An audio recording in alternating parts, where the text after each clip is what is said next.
Right now, it is time to bring in Dr. Judy Wurtman. It's time for Food for Mood. Judy is the author of the Serotonin Power Diet, serotoninpowerdiet.com, also author of Simon Loses His Tummy, and her latest book, Before Her Voice Was Still. Happy Thanksgiving to Dr. Wurtman. Oh, happy Thanksgiving to both of you. I think this holiday will go down as perhaps one of the strangest ones during peacetime, certainly.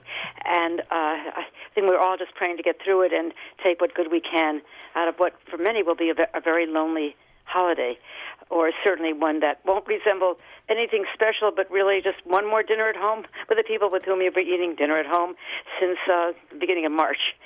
But, I was thinking about this. I noticed that the supermarket, which I don't try to go to very often, even though it was absolutely jam-packed with the kinds of foods you expect to buy for Thanksgiving, all the things that you don't see the rest of the year, like cans of pumpkin or canned cranberry jelly or gravy in a jar,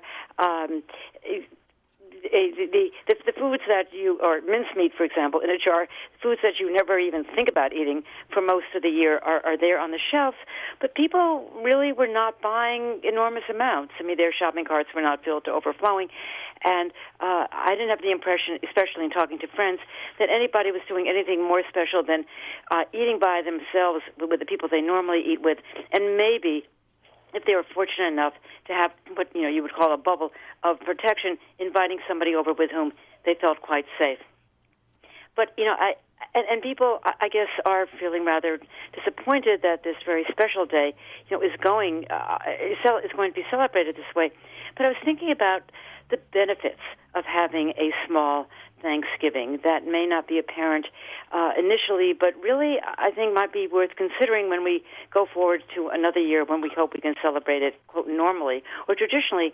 And that is that first of all, if you're not making a big turkey, you don't have this worry about how am I going to make this big turkey? And, in the years past, there was a hotline you could call, and people were giving all sorts of advice. And you don't have to worry about dropping the turkey or hurting your back lifting that turkey out of the oven. Okay, so that's an obvious plus. Well, also that hotline is still there. Pardon? That hotline is working. It is still working well, but I wonder if many people, as usual, especially if they're cooking a chicken for Thanksgiving, that's true, are using it. But the other thing is, in the past, when I remember doing weight loss counseling for people, starting around the end of October, beginning of November, my clients would say to me, I really dread going home for Thanksgiving, or going to a relative's home for Thanksgiving, or going to a home of people who I haven't seen for several months. If they had gained weight since the previous holiday, they knew they would be somehow called to justify it or criticized for not doing something about it.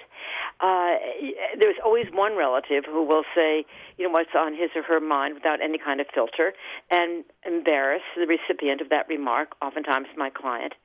And especially if the weight had been gained not because the person just decided to spend the previous summer, eating cookies and not exercising, but because he or she had been on antidepressants or other medications that cause an almost impossible to stop weight gain, then, my clients would say to me, now what am I supposed to do? The 20 people at the dining room table, and I'm supposed to announce that I've been on, Zoloft or Prozac or Celexa, or name one of the antidepressants, Paxil, that was causing the weight gain. Am I supposed to tell everybody that I've been clinically depressed or anxious or obsessive-compulsive disorder, etc.? Panic attacks. I'm really not going to say that in front of all my relatives, and yet that was why I gained the weight.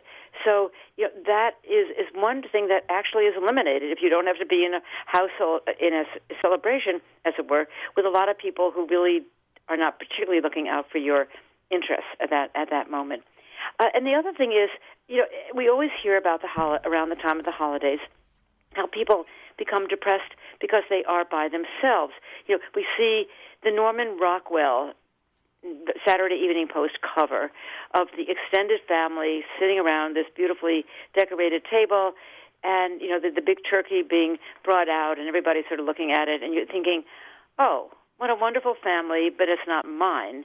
And by the way, I'm going to be by myself because I don't have a partner at the moment. My children are scattered all over the States or wherever. Nobody really has invited me for dinner, and the day is a very long one, broken up only by the possibility, not this year, of perhaps going to the movies in the afternoon. And because this year there are so many people who are isolated. I remember talking to somebody in my local dog park, a single woman, very successful professional, who said to me, I was invited to the home of, an aunt or something, about an hour's drive from here, but they're going to be relatives who I haven't seen for a year, and I don't want to go because I'm scared to go, and I think it's safer for me to sit home, order a turkey sandwich and watch something on television. And so she was prepared to be by herself, as so many people are. And so this year, being by yourself doesn't sound like you have lost out on your ability to establish and maintain social relationships, but that you're simply being sensible and that you're not exposing yourself to the possibility of getting COVID-19. So that also takes the burden of feeling, socially alien off your shoulders, because now you're like everybody else. And finally, not having this gigantic Thanksgiving meal means that maybe you won't end up on Friday, Black Friday. Always think Black Friday is the day you get on the scale and you think, oh my God, I just gained 3 pounds from yesterday. To me, that was always been the definition of Black Friday, a day of sorrow on the scale. And maybe if you are eating a small meal, even if you're eating it with other people you're always eating with, you're not having the choice of 3 pies and 16 different side dishes and the candy and the nuts and even a lot of the wine that are all going to add a lot of, certainly some pounds if you eat excessively. That's all to be avoided this year. Maybe it will really be a healthier Thanksgiving for many of us. Not that anybody would have wanted this to happen, but, I think that there are some positives to be taken away that I hope will continue in years in the future so that we tend to have a more sensible, not excessive Thanksgiving and perhaps just concentrate on really what's important, and that is looking for something for which we are thankful. Thank you very much. Happy Thanksgiving, Dr. You too, Judy and I hope Wurtman. everything works out with your computers. Bye-bye, then. Bye-bye. Food for Mood. And Judy joins us every Thursday morning here on Robin Hood Radio.